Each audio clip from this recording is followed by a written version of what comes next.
9 seconds on Bjergsen and double it. Fence burns up, and it looks like they have the damage. It's going to be Dardoch on the turret. Garb going down, Svenskeren very low. Stixay goes down as well. The 1-for-1 there. And here comes Doublelift out of the base. He finds a true arrow. Eagle-Eye Doublelift dropping down Huhi, and TSM's going coast to coast for the win. Hello everyone and welcome to NA LCS tonight. My name is Julian PastryTime, and joining me for a co-host of this evening's show is Joe. That's Jatt. Hey Joe, how's it going? Joshua, Jatt, Lisa, and Sam Gibby. Where'd Joe go? It has been a long Are there weekend. even other casters with a J to the start? I feel like that was whoa, Jatt's here? Oh, sick. All right. We're going to right back and check out these standings. Had a few surprise results coming out at the throughout this weekend. Envy actually 2-0 along with Cloud9, but you can see CLG still sitting up there at the top. Team Dignitas, Envy, and Immortals all there in top 4. C9 moving up a few places, and then you can see FlatQuest, Liquid, and Phoenix 1 still sitting down the bottom. PastryTime, those standings are a mess. What is actually happening right now? Like, parity is one thing, but that just seems like...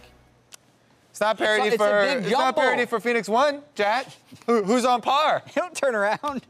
They'll come back. They're third place team last split. Well, some games. 10th place team right now, unfortunately. Then let's have a recap though of our matches. Starting off with the big one, CLG versus TSM. We expected a lot from the rivalry, and this match delivered. Definitely exciting. Always fun to see playmaking. I mean, all the guys really talked about in their interviews afterwards how important it is for these critical team fights, right? Rakan, Galio, there's all these different pieces that are coming through. Plus, obviously, we have this mid lane counter to Galio coming out as the Fiora on Drafting Huhi. that first game was super sick, by the way. Definitely also, fun. Zix finishing his conversation with his team like 3 hours before Parth didn't wait for him to come over. And then TSM destroyed in game 2. Like, Svenskeren, I was cashing on the other stream, so I only get to check the scoreboards a lot of the time when I come back to these. 13-0-12? What happened?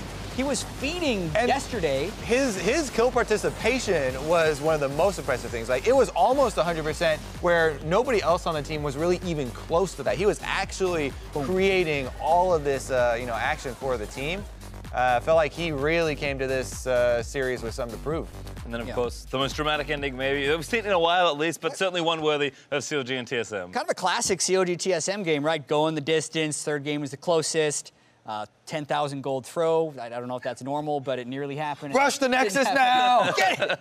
It didn't happen. Almost tried. I mean, what do we think of the strength of these teams? Though CLG, I think we can safely say, still look good despite the loss there to TSM.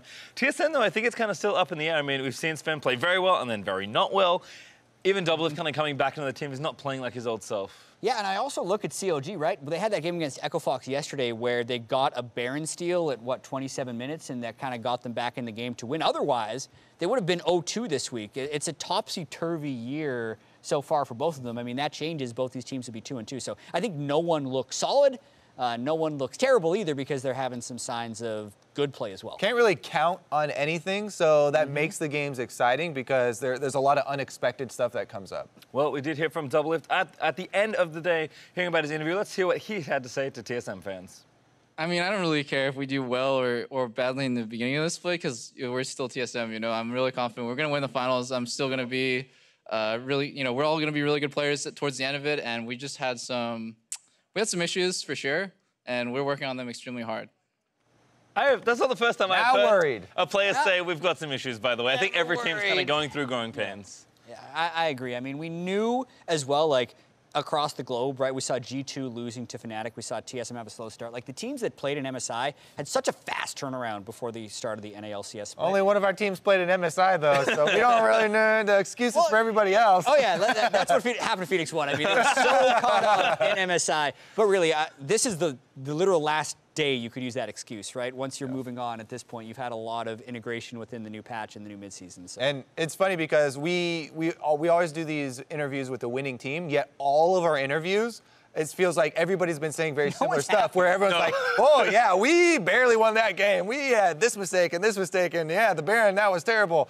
The improvements, everyone feels like they at least know where they need to focus for practice right now, but it was a very similar kind of feeling, I guess, for almost all of those. Yeah, I mean, look at Saturday. All 4 series went 3 games. Today, I felt like half of them went 3 games, right? And then the one that didn't with C9 and Echo Fox, the first game was 65 minutes long. Like, these teams are really close right now. I mean, we can talk about TSM still, though, because they did lose to Dignitas, which was kind of the surprise dig, spoiler.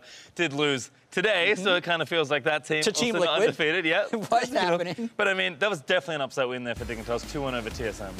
Yeah, and this was a huge win for Team Dignitas. Remember, Shrimp actually started for Chaser. We saw a couple of jungle subs coming in. He looked great. I mean, he made Sven look really bad in this series, winning almost every Smite fight and shutting him out of most games. Yeah, I mean, Team Dignitas, that's why coming into today, their series versus Team Liquid, I mean, they even said it in their interview after the TSM upset. They're like, oh, wow.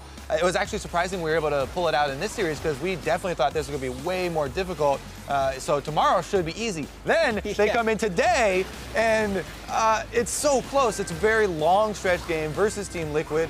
And a lot of the mistakes come through as far as the end game and shot calling and the initiation. So even though communication has been their #1 priority for practicing and improving in scrims, and it showed in this TSM game, still obviously everybody has gains to be made in those areas, as we saw today. I feel like it is still pretty early in this bit, but we have one last match to talk about. It's actually Immortals versus Envy. Now, Immortals also looking amazing to start the week off, and they finally picked up a loss, this time to Envy, who actually 2-0'd them. Yeah, and Pyrion, of all players as well, he was a Phoenix 1 sub that never got to see a starting game in the spring split, is doing great for Envy, and then suddenly the whole team seems to come together in late game. You think of Envy last split, they'd have 10 kills in the early game and then 20 deaths in the mid and late game. That's not the case for them. They're actually playing a lot slower. They're still getting some of the early game leads, and as a result, they're winning a lot more.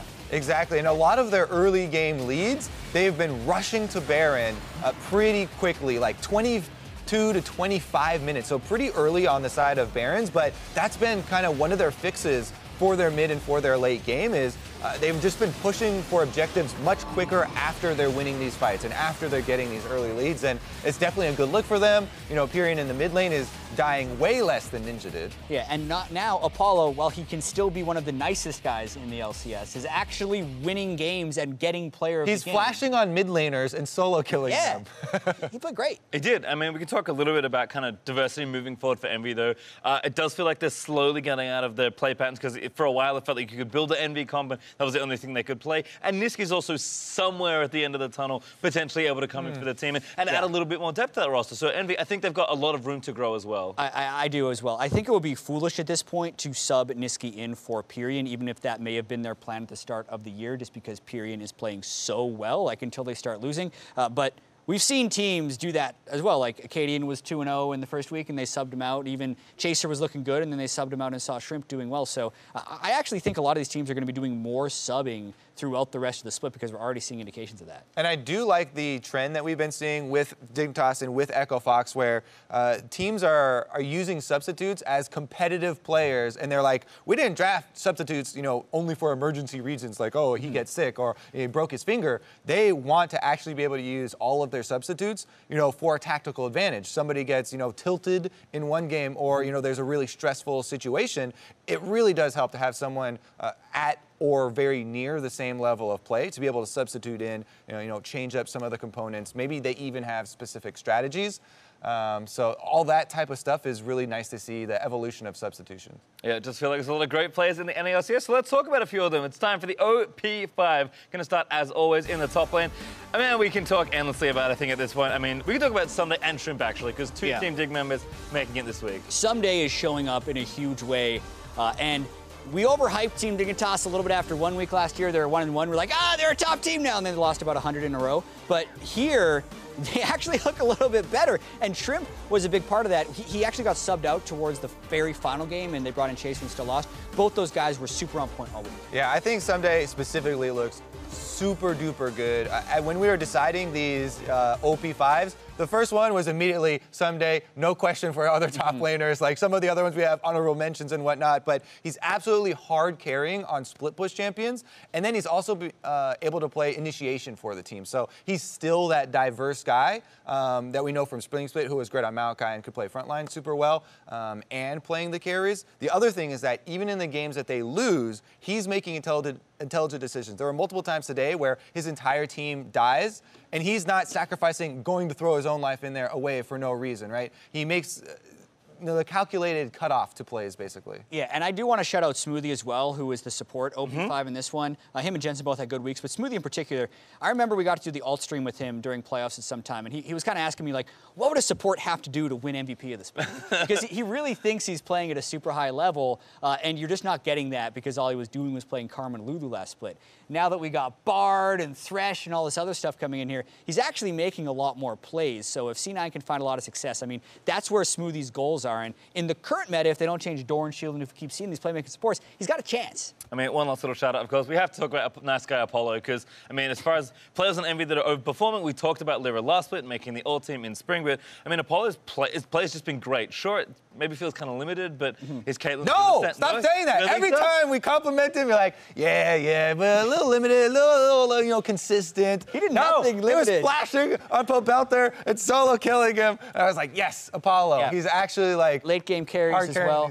We're seeing a lot of Caitlyn, the double Energizer build with Warlord's Bloodlust, where you got Static Shield, Rapid Fire Cannon, and Warlord's Bloodlust. Your first shot's like 800 range away, and then you zoom towards him to finish him off. Like, the late game carry with that, we saw Piglet do it, but Apollo did it better. I mean, he was the sole reason. Piglet copied Apollo. yeah, Piglet had some pretty bad builds this week as well, but Apollo had the right builds in most situations and did a really good job. Do we start docking players for just playing Karma Caitlyn in lanes nowadays, though? A little bit, at least style points. I'll dock some style points. It's not as stylish as he can make up for those by flashing on solo laners, though, and killing them. All right, we've had a lot of fun in the NA LCS this week, but we are going to talk about some of our favorite NA LCS rivalries and why. We had some great tweets out there, so thank you guys. We'll start with @Draken, @Dr4chan.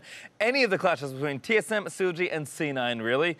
The three powerhouses of the region are always fun, and TSM vs IMT was fun in 2016 as well. Yeah, specifically when CLG plays C9. I don't know if there's bad blood between those teams, but those actually always seem like some of the most entertaining games we're going to get to see. CLG always forcing the issue, and it just feels like C9 responds in like the most chaotic ways. We had the great CLG TSM Classic matchup, but CLG C9 is always good. I can't wait for that one again. Yeah, that's always funny because I'm always like, oh, you know what? The CLG TSM ones and the TSM Cloud9, like whichever ones are involving TSM, since they're so used to being that #1 spot, it feels like the other two are kind of battling to be the rival of TSM. Yeah, it just alternates who's playing them. Cloud9 were like, oh, we're the rival, and then this year Dark's like, oh, we're definitely the rival. We're the top two teams. It's always fun to watch those three because they're also the most popular teams, and they're always jockeying for position in #1, 2, and 3. Do we live in a world where TSM actually gets shoved out, though, and we have a finals without TSM, a finals with just... It has never happened exactly. in the history of the NA LCS. TSM have been every single one. Yeah. All right, moving on to our next rivalry. From Simon @BaseDesire says, my favorite rivalry is Dignitas versus Baron. It is very back and forth, and Dignitas seem to be finally... I knew he'd get some mean answers. I agree with. We're going to get one of those. Dignitas is winning this rivalry so far in the split, to be fair. Yeah, this split for sure. They're blasting Baron. I mean, like, we can talk a little bit about that. All memes aside, like, Dignitas' macro play has seemed so clean. You mentioned Sunday, and his timing and how calculated he's been, and when he does arrive to different situations has been good, but that has translated to full map advantages for Dignitas as well. I mean, every macro play seems really, really well-disciplined. Yeah, I do wonder how they're going to bounce back as well, because everyone just kind of chalked them in at 4-0, and then they lost to Team Liquid today, which is going to raise some pretty big questions in the Team Dignitas camp. Rub away your chalk mark there. No longer 4-0, 3-1. No one can be undefeated this year already. Well, it seems rough there. Our last rivalry, though, a tweet here from Keegan @SpudMcKeegan. Favorite rivalry is Freak's Puns versus Kobe's Patience. One of my favorite rivalries. Who's winning right now? The Freak is almost always winning that one. The Patience is wearing thin. Well, that would mean... I guess I'm still holding up, so he hasn't won yet. So he's still alive. You know what? You forget Freak. I'm winning. I'm definitely winning that. Is clearly winning. I'm crushing it. Crushing it? What's it going to take to... I'm not insane yet. What's it going to take to break it down? I mean, maybe... You know what? Maybe Freak's already won. We maybe never know. Well, that's it for us here at NA LCS tonight. It's been so much fun again. Join us next week for more NA action, but for now, good night.